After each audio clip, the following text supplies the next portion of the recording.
जाऊंगा या नहीं जाऊंगा। तो मैं आप लोगों से यही निवेदन करना चाहता हूं, यदि अगर ये लड़ाई महापुरुषों की विचारधारा को लेकर के हमारे आदरणीय माननीय राष्ट्रीय अध्यक्ष वामसेव के माननीय बावन मिश्राम साहब यदि हम लोगों के लिए इतनी कठिन यातनाएं झेल करके इतने परिश्रम कर करके अगर हम लोगों को जागरूक करने का काम कर रहे हैं तो कहीं ना कहीं हमारा ही भलाई सोच रहे हैं, कोई उनका निजी स्वार्थ इसमें नहीं है। तो इतनी सी बातें हमको समझ में आने में देर नहीं लगानी चाहिए। साथियों, इस देश में दो प्रकार की विचारधाराएं चलती हैं।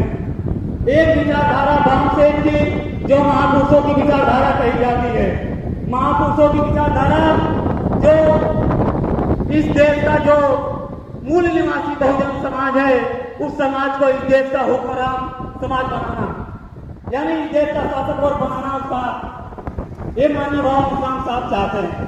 दूसरी विचारधारा आरएसएस की विचारधारा है।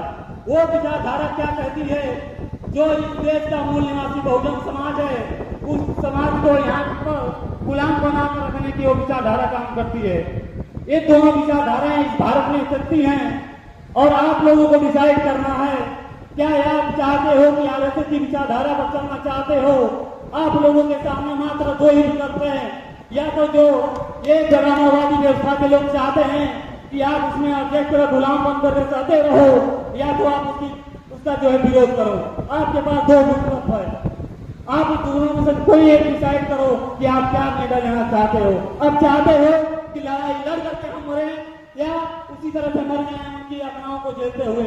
इसलिए मैं कहना चाहता हूँ, आंधियों को न्योता दिया जाएगा, आंधियों को न्योता दिया जाएगा, चिरागों को रोशन किया जाएगा। अरे बात सर पे कफन अगर निकली गए हैं तो हमारा जाएगा, चाहे किया जाएगा।